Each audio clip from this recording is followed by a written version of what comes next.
says we're streaming now on Facebook. Well, good morning, everyone. My name is Tommy Nichols, founder of the Charlotte Black Film Festival, and we're on our second week of the festival. We decided to go virtual as a result of knowing we are going to have this in June. And here, probably just a couple of weeks ago, the governor opened things up, which is a little too late to change, from virtual to get everything ready to go in person.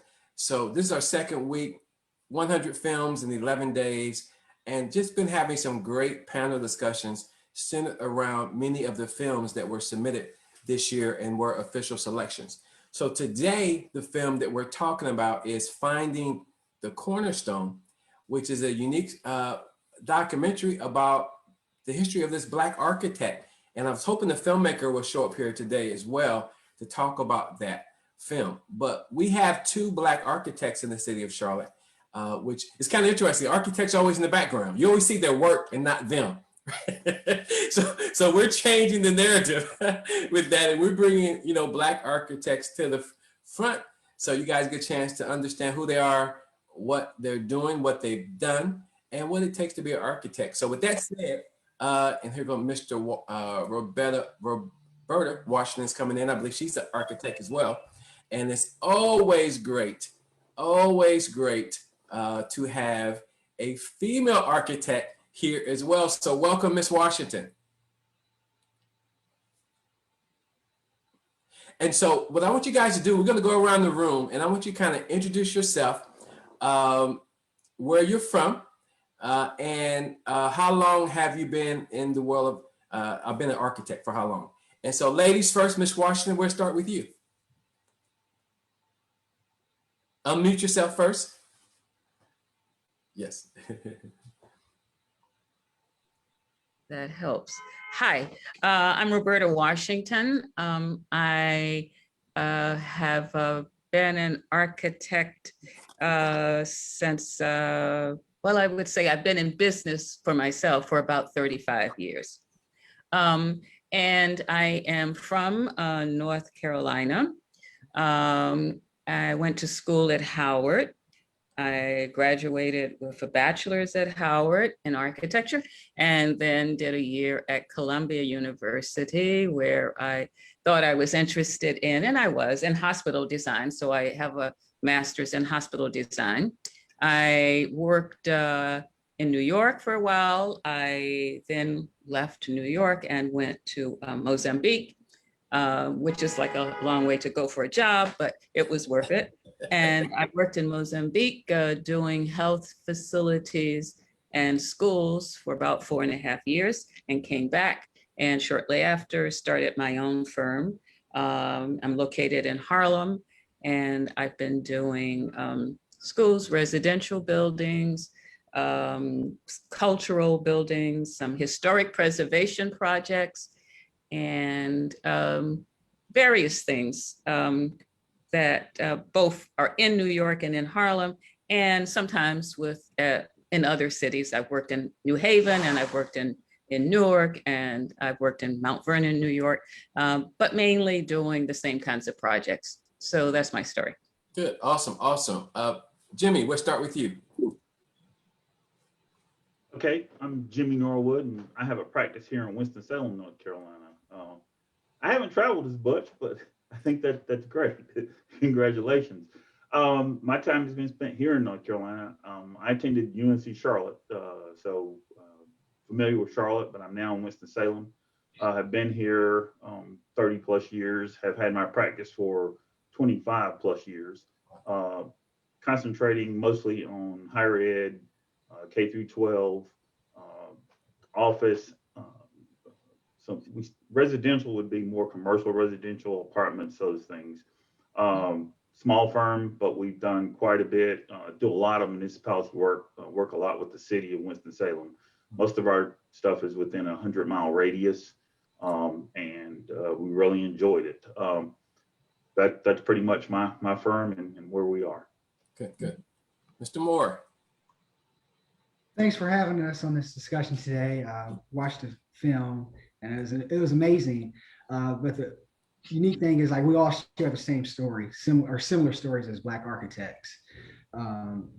I'm a second generation architect. My father is a licensed architect. My grandfather was a master builder and studied at A&T masonry.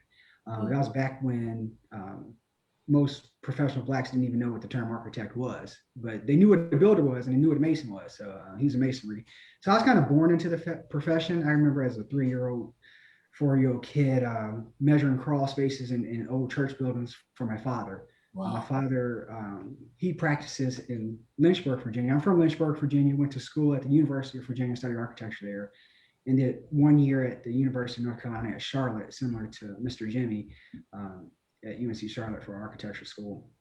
I've been in Charlotte for about 14 years now. Been a licensed architect for about 9 years. After I graduated from the University of Virginia, Harvey Gantt offered me a job at his architecture company. So I worked there for a few years designing K-12 schools, got some experience doing some higher ed. Then my father wouldn't hire me though. He said I had to go work for somebody else so I can learn how to be a better architect.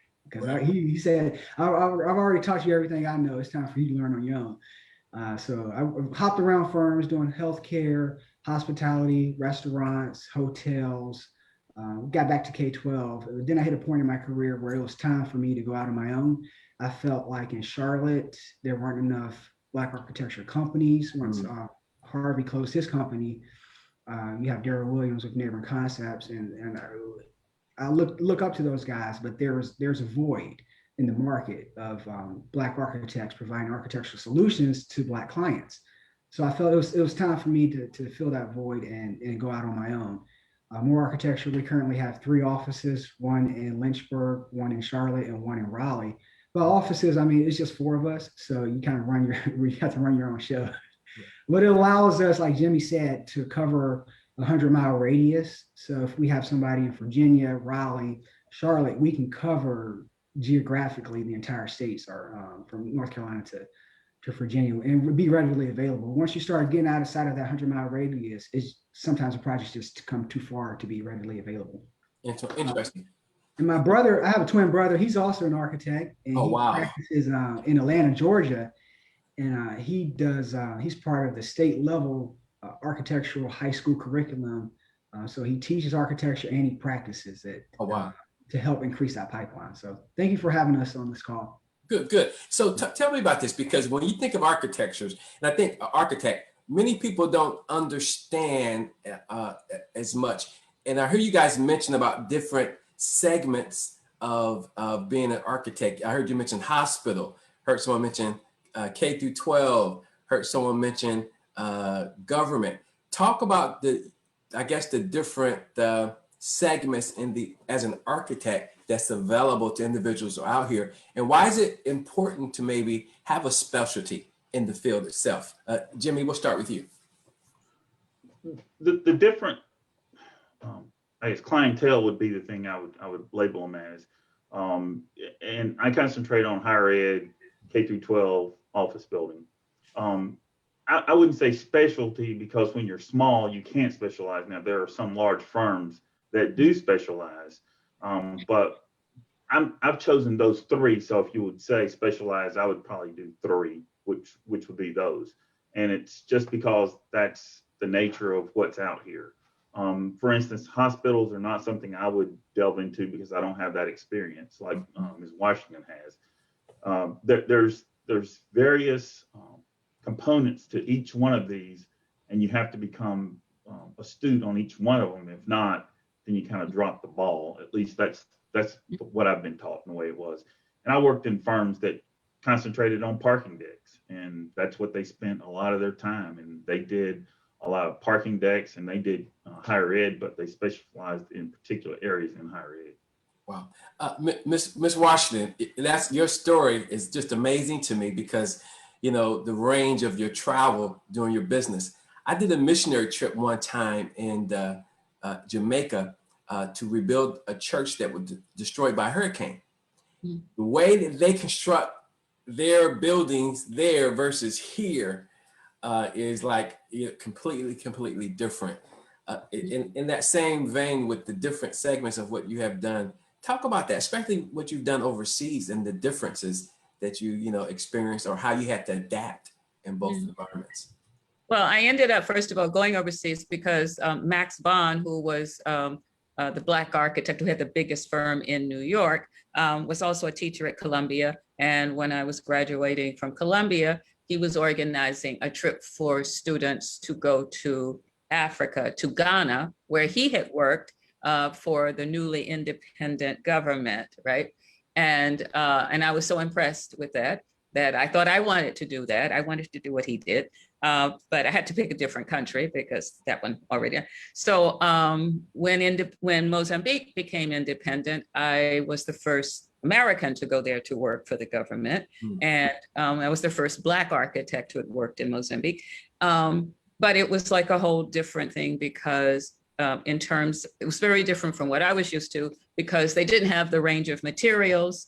They didn't have the backup disciplines, like they didn't really have a big engineering, but the architect was like God or something, which was like so scary because I had never been out on a site before I went there. But I think that it was a really fantastic experience because one, it gave me a chance to make a contribution to a newly independent country, which I came to love. And also in terms of exposure, it was exposure to a different way of doing architecture and people whose programs were different from what they would be if you met the equal types groups here in the country, in the US. Yeah, interesting. How about you, Mr. Moore? Talk about some of the areas. You mentioned you're in Virginia, Raleigh, and Charlotte. So does each one of those areas focus on, Jimmy said because you're small, there's no focus, whatever, the client wants, that's kind of what you go after. Is that your kind of approach as well? Very similar to Mr. Jimmy's explanation of specializing. As an architect, we specialize in coming up with the answer, problem solving. If you can problem solve on one project, how you use the facility really does not matter as far as like the design, how to keep water out of your building, how to meet life safety. But as an architect, you have to know so much about code and local regulations where that's where the specialization comes into play, to where if you make a mistake once, you're not going to make that same mistake twice. And if this is your first hospital, you may not know where the gas line or the oxygen lines go in the head wall, where that comes with experience. And as an architect, if you make a critical mistake, it can put you out of business. You're not going to, and that's just, I can talk all day about that side, but so sometimes you do need to specialize because you have come up with that answer so many times where you know how to get there faster and do the right thing for the client, and you're better to serve that client. But as a small firm, you kind of have to specialize in knowing most of everything because you kind of can't turn away jobs. So if you get a restaurant upfit, well, you better know how big the grease trap is going to be, what size plumbing lines you need, all of that extra stuff that not necessarily all architects need to worry about because they only do schools where they don't have to worry about the certain parameters that exist. Or let's say you're building in Jamaica where it's like very hurricane driven, or you build in Haiti where they have earthquake codes. So specializing allows you to deliver a better product to the client. But as a small firm, if you specialize, you're going to miss out on opportunities. So in Moore Architecture, each office has a different specialization. My Virginia branch does a lot of design build with area contractors. We also do a lot of historic preservation back in Virginia. What we use Moore Architecture as a tool to give back to the community. So Jason Height in Raleigh, he's passionate about historic preservation and museums and preserving the Black story. So he manages a lot of our Black story projects, such as the Charlotte Hawkins Brown Museum, the Golden Franks Freedom House in Edenton, Virginia, the Ann Spencer Museum back in Lynchburg, Virginia. Sometimes we have the opportunity as a small firm to give back to community organizations like National Organization of Minority Architects, or the Revelers Club in Lynchburg, our Jubilee Family Development Center. They're building a new STEAM building. Well, they want a Black architect to design this facility for the Black community to help be a facilitator and a safe place for Black kids to go to. Okay. So when you use your company as a tool to give back, you kind of, if you specialize in one thing, you miss out on all those other opportunities. Yeah. So like Mr. Jimmy said, we don't specialize in just one building type. We specialize in providing solutions to clients. And in that way, we're always readily available. We don't pretend to know it all, but we know where to find the answer. And as long as you do that, you'll be fine. And You mentioned then- something. You mentioned something about someone in Raleigh that's big on the historical, making sure that keeping the Black historical landscape in place. With gentrification happening, especially in Charlotte, Harlem, what has been, I've been in Charlotte for 12 years. There's not many historical landmarks that has been preserved here.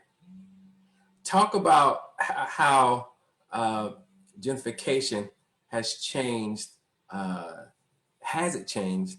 And that might be more on the residential side, but some commercial side. Has it changed the way you view how you do business in terms of, or has it had any kind of impact, or have you observed the change of the landscape, or how it was, how it is, and what it's going to become as an architect? Ms. Washington, talk to me about that.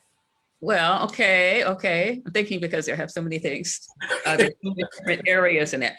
First of all, I do preservation in terms of buildings, but I think that to advocate and to argue for what you were just talking about, and that is preserving Black communities, and in terms of buildings that have a significance to Black history, I found that is sometimes better or more efficient to become a part of a larger group than your office that's advocating. Because as architects, as you've heard from the others and from myself, you can't choose, you can't pick and choose. Well, you can pick and choose, but you can't decide on a specialty and that this is the kind of work that you will get. You can hope that by doing something, somebody else in the same area will Right. see it and say, okay, we know that person can do that, but sometimes that can lead to like being almost like a rut. But I think that the way I've handled it is that I was actually on our Landmarks Preservation Commission here in New York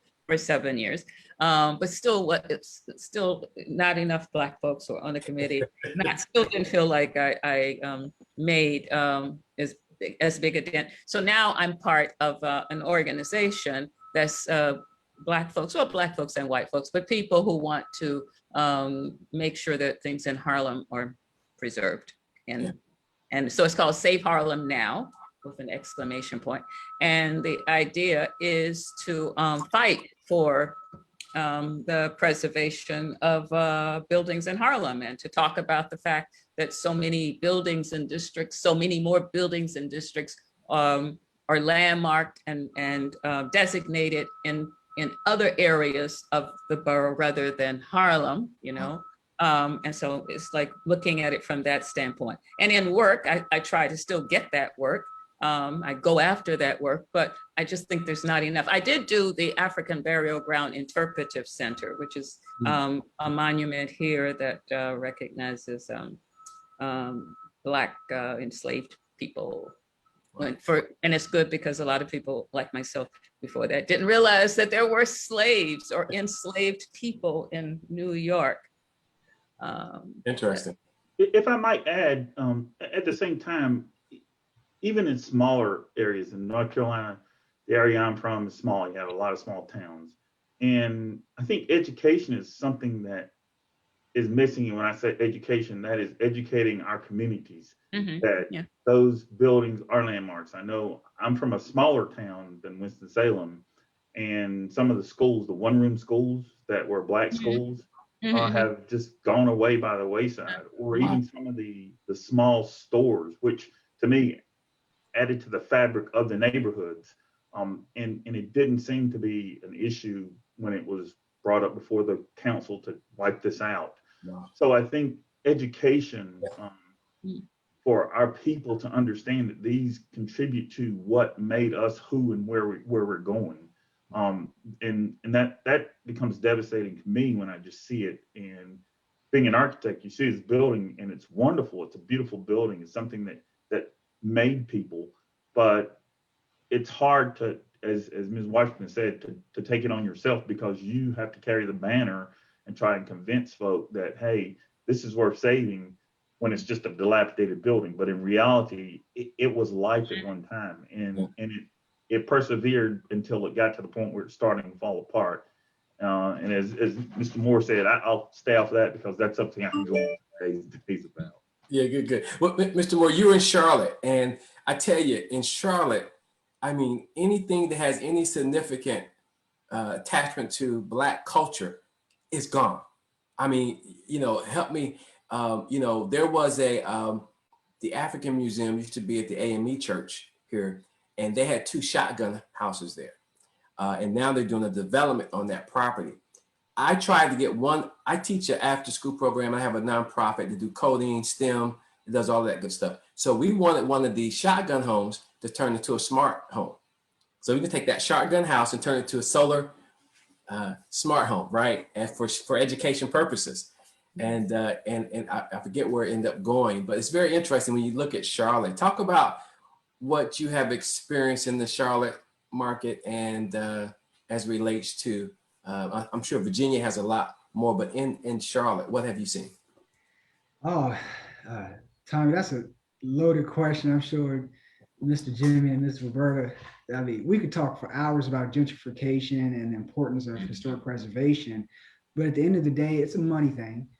Those shotgun houses you're talking about, I actually rode bikes past there a few weeks ago. They're sitting on Betty's Ford Road off in the Lakeview neighborhood. Part of it is money and opportunity. So when gentrification hits, Blacks, we're usually located in the working area of a neighborhood, which is close to a business development center. And once people start coming in with money, you have somebody who's been in that house since they were 12 years old, they're 85 years old, and somebody offers them $250,000 for their piece of property. It's hard for them to say no to that. And I can't fault them, because that may be their only opportunity to increase their financial gain for their family. Also, like Mr. Jimmy said, these one-house schoolhouse buildings, we're actually part of the initiative to identify, locate, and preserve those schools. And Booker T. Washington and Julian Rosenwald used to go around communities and create these schools during the not desegregation, but during the rebuilding of the South. Term forgets passing me. Reconstruction. The Reconstruction era. Thank you, Mr. Jimmy. During the Reconstruction era, and the reason why these schools were so successful were they had simple plans, energy efficient, daylighting strategies. She came over here to say hi. And they were successful because the community had to buy into it. The community had to pay like 1/3 of the cost, and then they had to provide the labor force to build these schools. So that's why it was a pride of the community. However, I don't know, as a society, as a people, when we forget those stories, when those buildings get demolished or become unable to reconstruct, who's going to pay for that? And most people are like, I'm not going to raise $250,000 to rebuild or repair. So then you apply for grant money, and then the grant money is usually not enough to stabilize it. So then you're left with unused funds, and then the story is lost, the building is lost, unless you get the community excited. And it kind of all goes back down to money.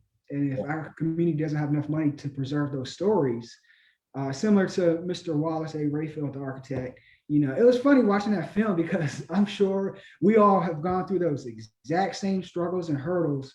And 100 years later, we're still fighting that same fight, where, to put it into perspective, only 2% of architects are Black. It's not 2% of the population, 2% of architects are Black. So to put that in perspective, how many US presidents were Black? 2%. And then put in another perspective, we only have one, and it's our first Black female vice president. So being a Black female architect is even a bigger struggle than just being a Black architect. About so 2%. Right, less than 2% of the 2%. So the only way to do that is to educate, like Mr. Jimmy said, educate our community. But if they're not passionate and we are, we just have to do it. Yeah. So one of the initiatives that NC Noma and Noma National, we have a partnership with Beyond the Built Environment, and a young lady architect in New York, Pascal.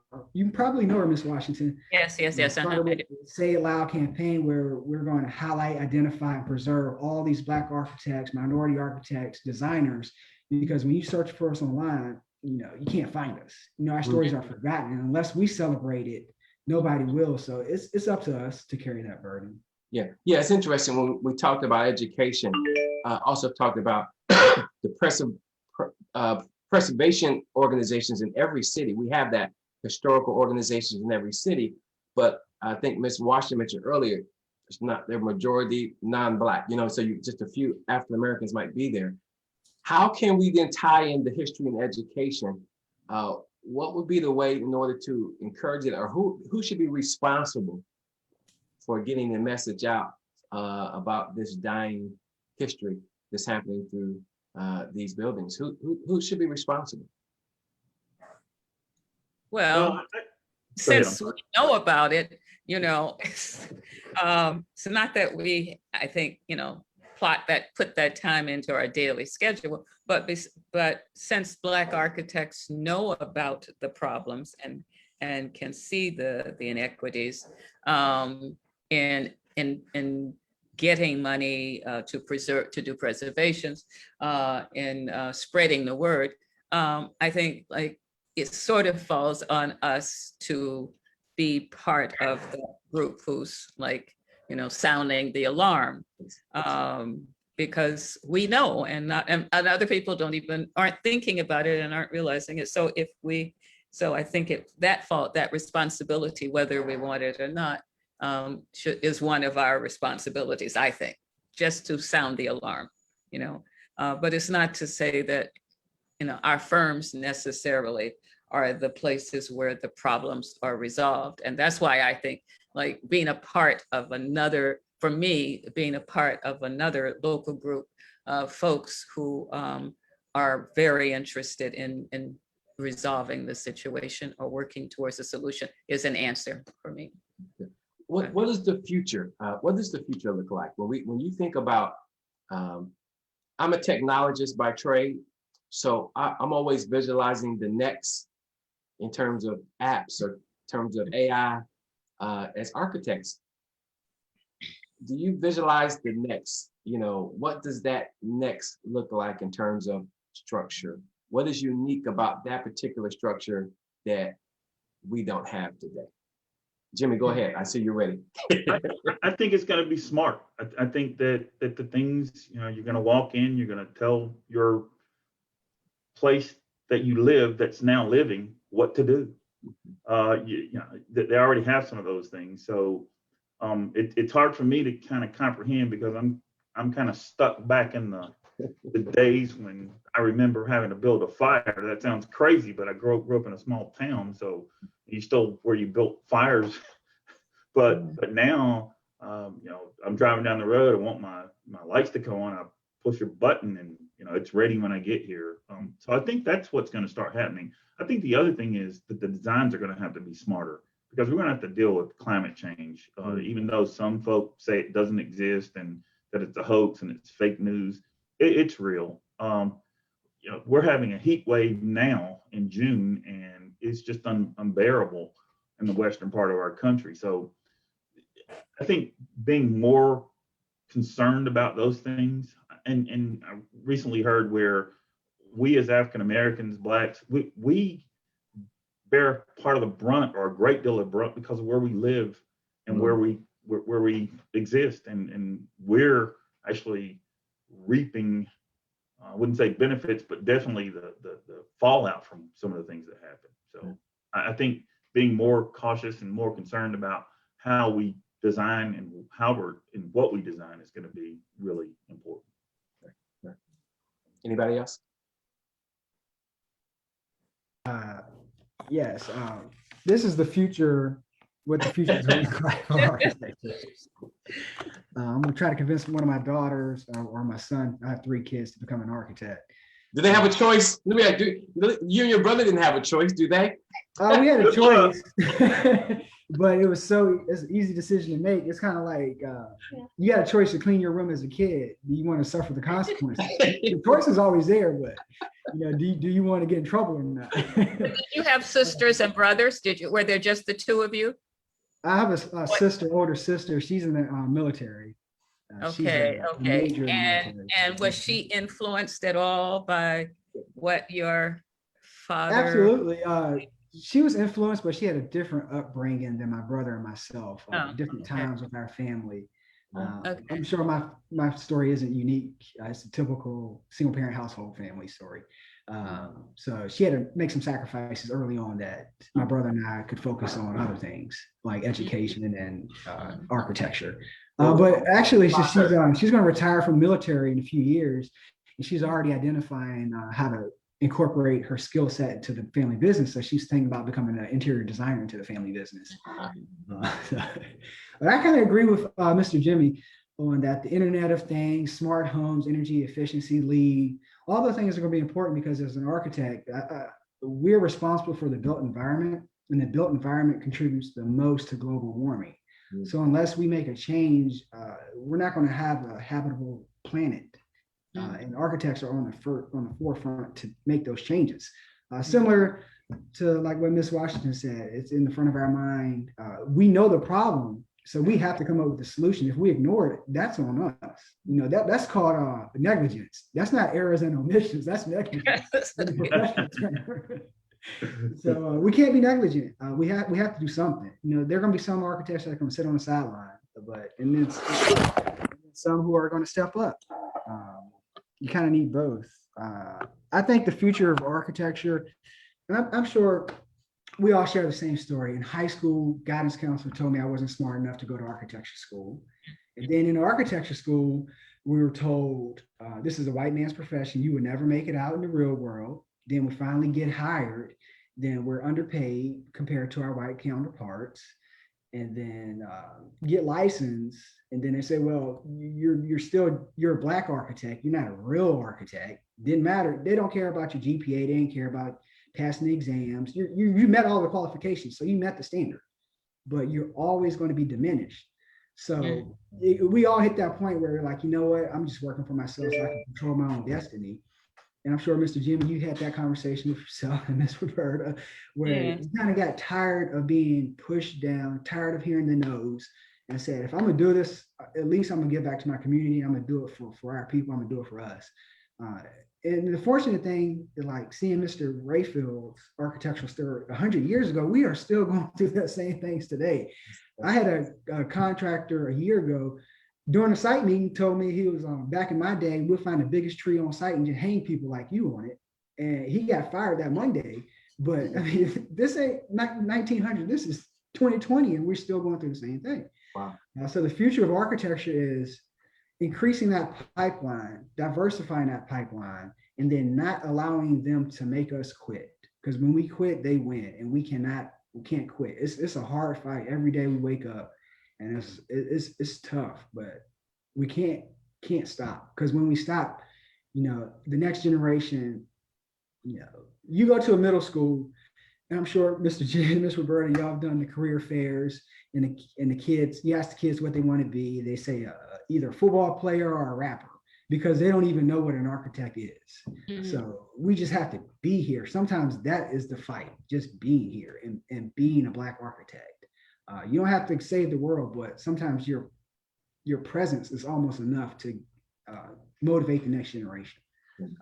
I would like to just tell one quick story about how I decided to study architecture. And I had not heard of, I went to school, high school, junior high and high school in Greensboro. And I had not heard, I didn't know about architecture. I had never heard of an architect, but I'd also never heard of a stockbroker or a whole bunch of other things I didn't know existed in the Black world either, and hardly knew what they were in the white world. But I was doing, in the 8th grade, I was doing a report about, you had to write about 3 things you thought you wanted to become, right? 3 career choices, right? And I didn't have any, actually. I could draw, And so my art teacher had helped me enter some local competitions. And so I told her, I thought I wanted to become an artist. And she said, you know, artists don't make money, you know, do something else. And I didn't have any ideas.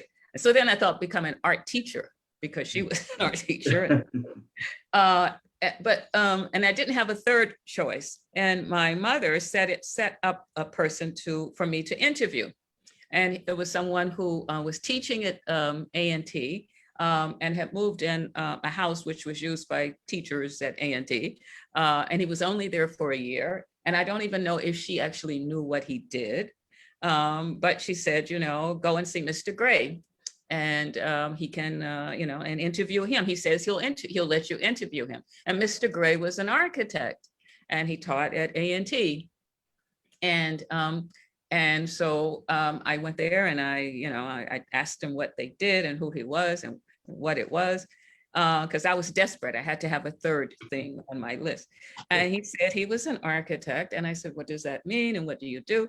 And he says, I understand you like art. He says, well, architecture is better than that. Being an architect is better than being an artist, because if you're an architect, not only can you design beautiful things, but you get to see people and help them. You can see people living in it and studying in a building that you design. And so lots more people will see it and live it. You can help people. And I was like, wow, that's incredible. Of course I want to be an architect. And I went back and told my guidance counselor, and she said, no, that's crazy. That's as crazy as being an artist. But I just did it. I mean, I just stuck with it. And I got that little booklet that you get from the AIA. It used to be a little booklet in the old days that was called So You Want to Be an Architect. And I just did everything it said in that book. And my guidance counselor did not send in my application. My mom, though, you know, sent it in. And that was that, you know. But if I had not met Mr. Gray, I hate to even think what I'd be doing, because I can see that I was like born to be an architect, I think. But if I hadn't had that chance meeting with someone who loved it, and then years afterwards, I met him in my mom and I ran into him at a shopping center, and my mom said, that's the Mr. Gray, that's the one you interviewed. And she said, go talk to him. So I went and ran over and said, and I told him, you know, and I said, thank you so much. You know, you don't remember me, but you told me, you know, we talked, and it's because of you that I'm an architect and I'm licensed, and I'm so excited. I'm so happy to meet you and to tell you thank you. And he said, well, if I had known you were going to take it so seriously, I would have told you the truth. But obviously it was too late then, because I was already in it, and it was okay. That's so funny. Jimmy, talk about you. How did you get started? What influenced you to be an architect? Long story, but I'll make it short. I'm from a small town, and furniture factories were the main thing there. So I had this desire to, as Ms. Washington said, she liked to draw. So my father's a carpenter. So a lot of times I'd go to the job site with him and work and then drawing. And so I'm thinking to myself, hey, I'll become a furniture designer. That was real easy, 2-year, go in, be done with it. But then I went to school and I started to learn, and it was just eye-opening, because in high school I just skated by, I'll be honest with you. But then eventually I picked it up and I realized, and I said, hey, I can become an architect. I can take the two things, drawing and creativity or building, and make them something which is architecture. Like Ms. Washington said, people actually see it and they walk and they live in it. So that's kind of where I came from. I had no idea what an architect did, other than I did have a merit badge when I was in Boy Scouts. That was the merit badge for architecture. So I had that little book that I had to follow. But that's kind of what it was. But then once I found out, it was almost like just unbelievable. It was like I've died and gone to heaven kind of thing, because I really enjoy it. It's so much more than just what people see. And the biggest thing is when someone calls my office and says, do you guys draw blueprints? I know they don't understand what an architect is. So what I'm trying to get to is that eventually it became one of those things where it's problem solving. It doesn't always have to be about architecture or the building. It's just, how do you resolve an issue? Because I think sometimes, and I have clients, sometimes I'll tell them that I charge extra for solving any marital or any partner problems, because sometimes I have to do that as well as the architect, because there's this difference between, I want it this way, I want it that way. So I tell them I charge extra for that. But still, it's just one of those things where if you get the bug, you love it, it becomes a passion. And when you go into a building, you have to turn yourself off, because then you start looking at details and how things are put together, and can I use that detail in something I have? And it's just fascinating. And if I go to lunch with someone who's an architect, I find that 3 hours later, I'm saying, hey, I have to go now because we've solved the problem for this building. So that's kind of where it comes from. My attachment to the architecture world is my early technology days. I was responsible for installing AutoCAD, setting up the plotters where multiple users can go to this one plotter, all that kind of good stuff. So that's my early technology days. I used to go in there and support and install and train on AutoCAD, back in the day. So starting with you, Mr. Moore, let's talk about how are you duplicating yourself? We know that we talked earlier, the percentage is 2% architects, smaller for African-American women. So go around the room, tell me, how are you duplicating yourself so that we can have more architects in the industry? Well, biologically, I have an identical twin, so I technically duplicated myself. So I answered that question pretty quickly. He's also an architect. I'm part of the North Carolina National Organization of Minority Architects. Okay. And we have a national initiative for summer programs called Project Pipeline, which specifically targets minority students interested in architecture so that they understand what an architect does, how to become an architect, and it targets grades 6 through 12. This year, the camp is virtual and it starts in the middle of July. And I believe the Virginia NOMA chapter, we're doing the Southeast region. So we're partnering with Maryland, DC, Virginia, South Carolina, and Georgia and Florida to do this regional virtual camp. But that would be my first line of defense, or line of action, I should say. The second one is encouraging my offspring to have an interest in architecture to increase those numbers. But just being there, just being visible, being present sometimes is enough. Whenever a young individual contacts me, I'm gonna always pick up my phone and say, hey, I'll talk to you about architecture, because you just never know where that conversation may lead to. Passing it forward, one of my best friends, her son had to do an architectural project, and so she called me and said, hey, I'm gonna send my son over to you for Friday and y'all do the architecture thing.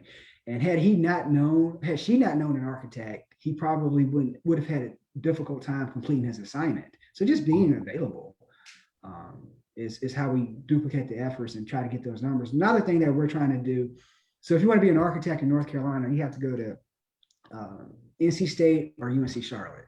Well, what about A&T? They have the infrastructure to be an accredited architectural school.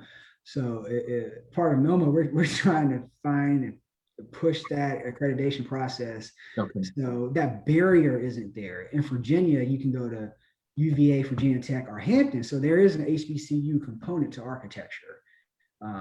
But right now, these architecture schools, they have quotas, which actually hurt our numbers. So if they can only, they're only going to offer, 5 to 8 seats per year to Black students.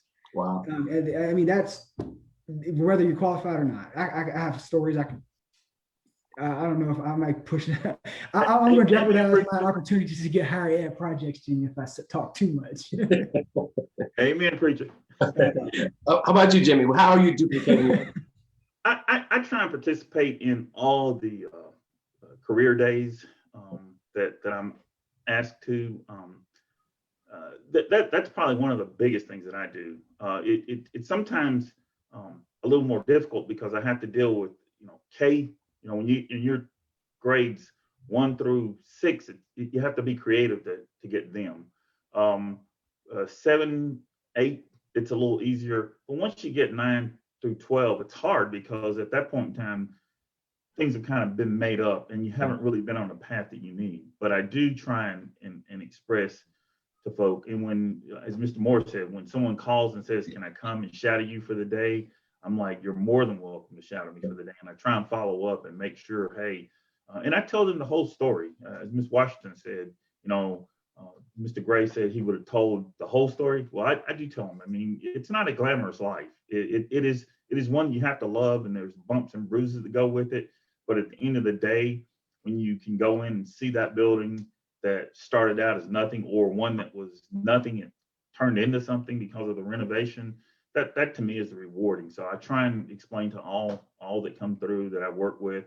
There have been a couple students that have worked at, been to the community colleges or A&T, for example, that I've come into my office, and I try and reach out and get those students to come in as paid interns. Small firm, but I still say, hey, you got to make money. Don't do it for free. And so I try and offer that to them. That's awesome. Awesome. How about you, Ms. Washington? How are you duplicating yourself?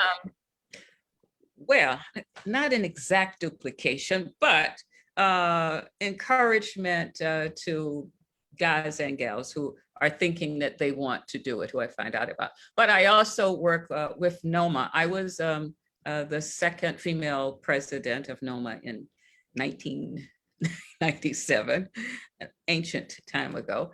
And now I work with the NOMA Foundation. And what we do, the NOMA Foundation funds the kinds of programs that Mr. Moore was speaking about, right? All over the country. We coordinate the funding for those kinds of programs.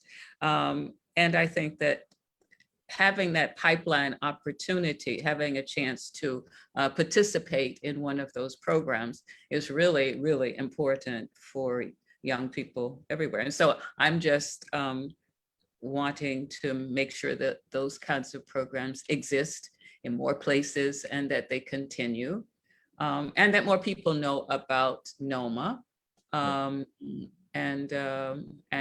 hoping and working with NOMA to make sure that it overall projects an image of there are all kinds of people, including Black people, including Black women in the field of architecture, and maybe it's for you too.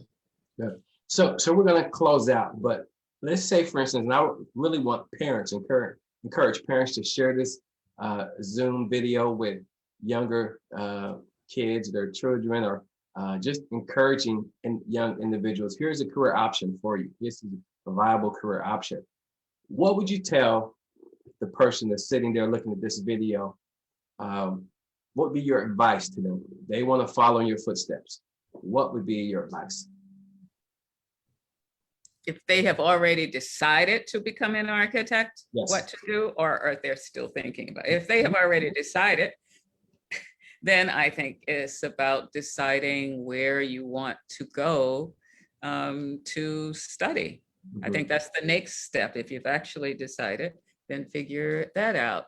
And I think that not every school is the same, and that finding getting information about the options can help decide where you want to go, because you want to be in a space where you think that you'll fit in, you'll be comfortable, and that school will support you in what's best for you. So do you plan on doing anything else in Africa? Yes, I do. And I intend to do something in other places too. Yes, we just did a proposal for a hospital in Barbados.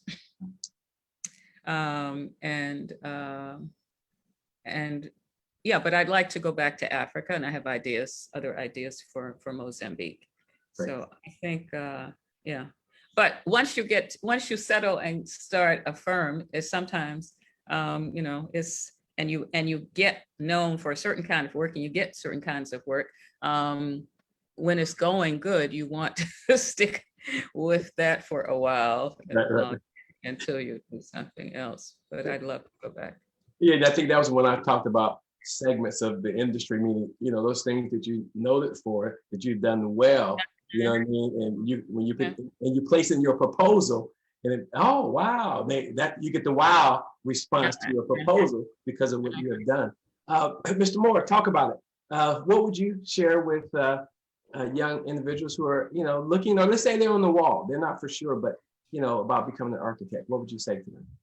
I would say reach out, find a mentor, find an architect who's already been through it, because they, like Mr. Gray, they can give you the sugar-coated version or the real version. My other advice would be, if you're passionate about this, I love Mondays and I despise Fridays.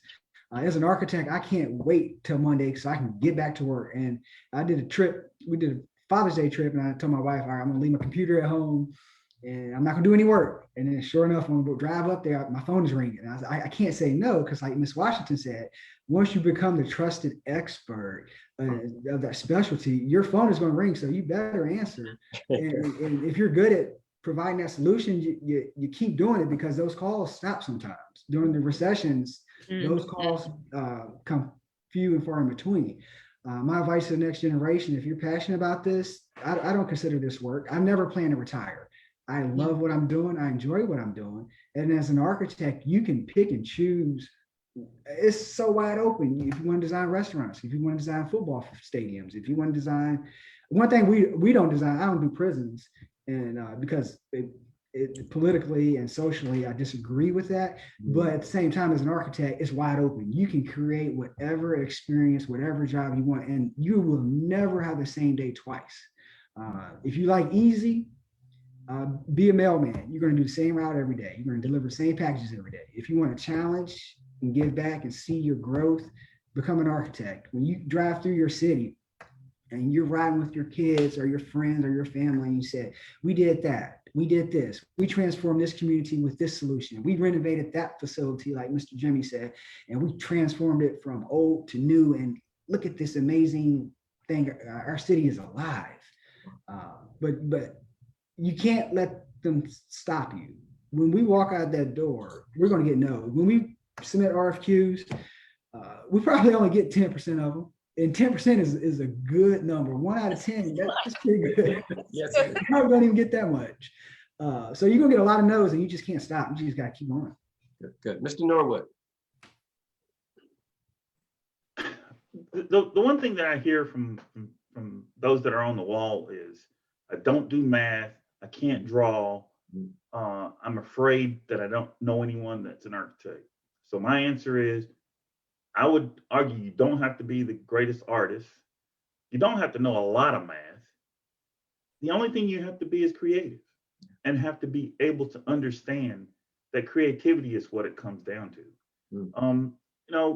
Fortunately, I could draw, and I understood a little bit of math. I learned trig and geometry, so I could do that. So that was where when you start putting numbers and letters together, I kind of started having a hard time. But trig and geometry, I could get by with it. But more than anything is just being creative, and it's being able, and I hate this cliche, but I'll say it, thinking outside of the box. Or someone said once, think inside the box, but just think, being able to say, hey, how can I get to the next level? I'm not going to pick on engineers, but I will say that when I was in school, a lot of my friends that were Black were engineers, and they were great at it. But when it came down to really trying to figure out a solution, their solution was it was by number. You couldn't.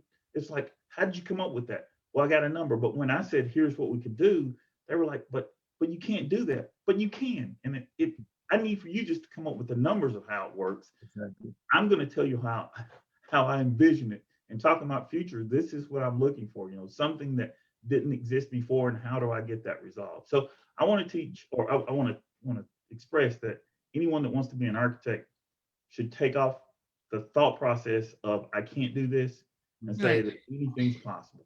Because that's how you have to look at it. I mean, you just have to go for it. And those wild, outlandish, crazy ideas sometimes become the most, oh man, beautiful and wonderful things you could possibly see. So that's awesome. I would tell them, just go for it. Good. Well, great. Hey, Mr. Norwood, Mr. Moore, Miss Washington, I really appreciate you guys taking time out. I know Mr. Moore's ready to get back to his laptop, and get some work done.